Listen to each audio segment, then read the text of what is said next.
Ipswich Town, who haven't won a game of Premier League football all season, don't fear, because Dr. Tottenham are here. Spurs will save the day, the charity football club that helps those who are struggling in the Premier League. A pathetic display today from Ange Postecoglou's Spurs side, a disgusting performance, and everyone at the football club has to take accountability. The manager standing there like a statue. We needed changes. We've seen this experiment before of waiting for one of the players on the pitch to step up. None of them are going to, but the manager is watching the team capitulate, watching the team struggle, and does nothing about it. You've got the likes of James Maddison on the bench, a dangerous creative player, and you leave him on there and bring on the likes of Werner when we need a goal. The worst finisher at the football club, one of the worst in the Premier League. Every single one of those players today as well, poor. Really, really poor. Heung-min Son, you're meant to be a leader. Where are you lifting heads when we're 2-1 down? Running into brick walls on the left-hand side. Shit from Sonny today. Solanke, not good enough. Stupid handball for the goal that got disallowed. Brennan Johnson, backing out of 50-50s. Now, there's a lack of quality and there's not giving it your all.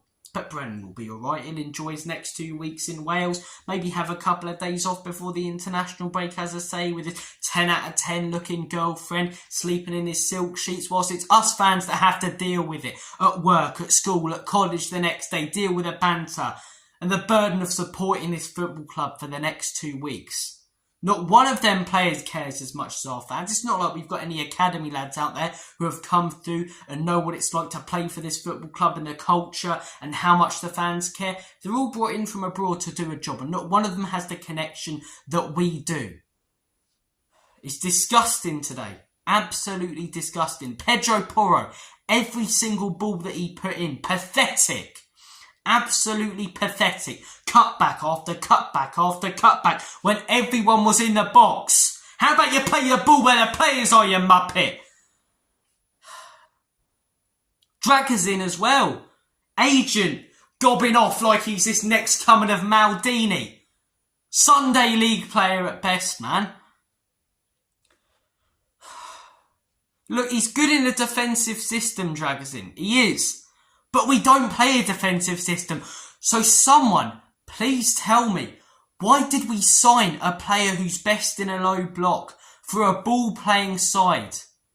He's terrible with the ball at his feet, and that's one of his main requirements at this football club. Why did we sign this geezer? He was never going to fit into our system. Kulusevski today, I like the guy, but shit, Sarr, not good enough. Bentancur, fair enough for getting a goal, but not a great performance from him. Every single one of those players was poor today. Every single one of them, and they have to take accountability. Because not one of them stepped up to get us back into that game, to get us the winner.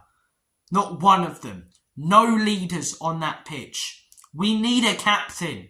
I've been saying this for ages. Son is not a leader. One of the most clinical finishers in world football? Yes. Is he on the decline in my opinion? Yes as well. But he is not a leader. Where's that guy who's going to motivate everyone? Say, chin up lads, or rip into them.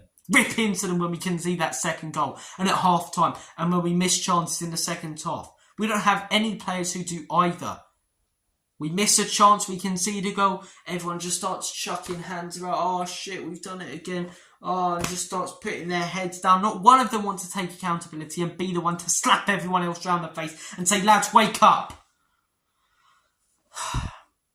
Fair play to Ipswich, right? Because I said heading into this game, Dr. Tottenham, I've got a feeling about this game in Ipswich, whilst they haven't picked up a win this season, you know, they are a decent side. Anyone can beat anyone in this league. But these are the games that we should be winning, and these are the games that you don't recover from. These are the games that you don't get the points back from. This should have been 3 points on the board. Lovely, jubbly, Bob's your uncle. Ipswich, man.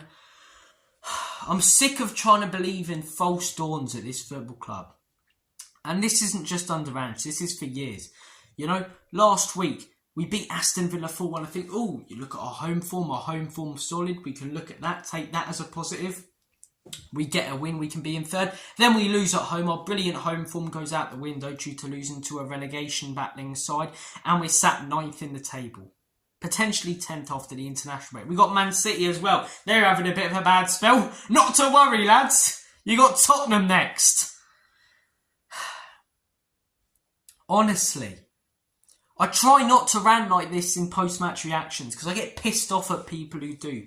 Because I think you're annoyed during the game and after you can calm down. But I'm doing this straight after, and 5 minutes into this video, I'm not calm at all. I haven't calmed down slightly. Maybe I should have waited a bit longer, but I want these match reactions to be authentic. And right now, I am pissed off. If I fell into a barrel of tits, I'd come out sucking my own thumb.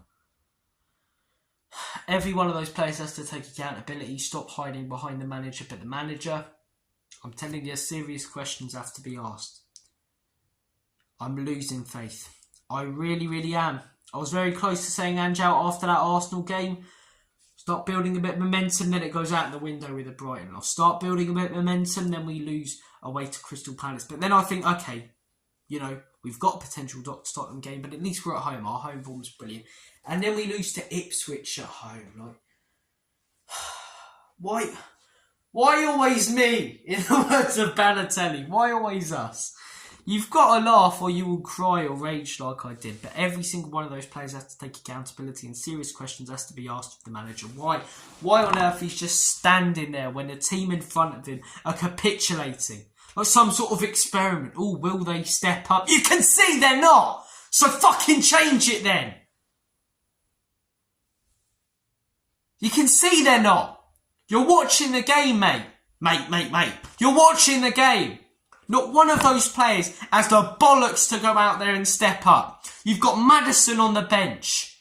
You've got options on the bench. Make some changes to the team. But no, he just stands there like he did against Brighton. Hands in pockets. And he'll be in his post-match reaction. Yeah, no, I thought it was a bad day for us. And, you know, didn't play very well because we can't even fucking maintain eye contact with the reporter because he's so ashamed of how badly his team played.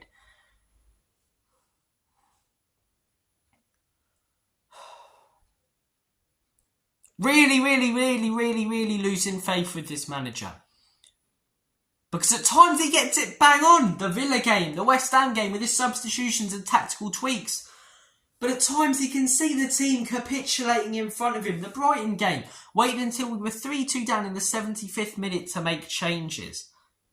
The Crystal Palace game, you know, when he did make changes, we needed a goal and he changed the formation to like a 4-2-4 and brought on Richarlison and Timo Werner. When the pressure's on this guy and when he needs to be consistent in one of the top leagues in the world, his bottle goes and he doesn't know what to do.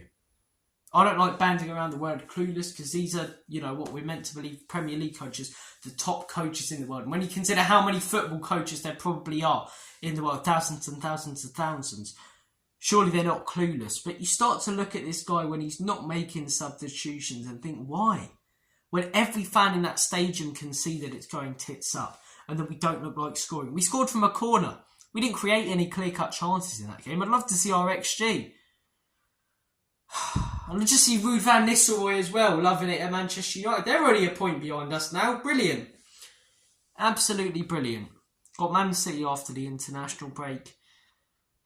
Today, could have headed into the international break in 3rd or 4th place, confident, good positions in cups, Bob's your uncle. But no, we crumble like we always do before the international break because these players who so many fans idolise and hype up really aren't that fussed about this football club and care nowhere near as much as us. They'll enjoy it when the good times roll around. When things start going badly, when the shit starts hitting the fan, they cower away.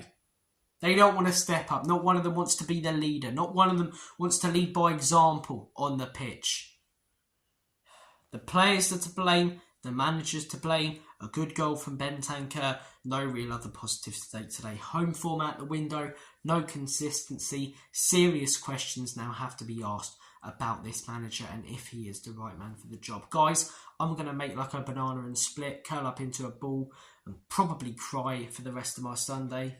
Cheers Spurs for making this weekend. All the best. Have a good rest of your day. Also, as well, just a quick one.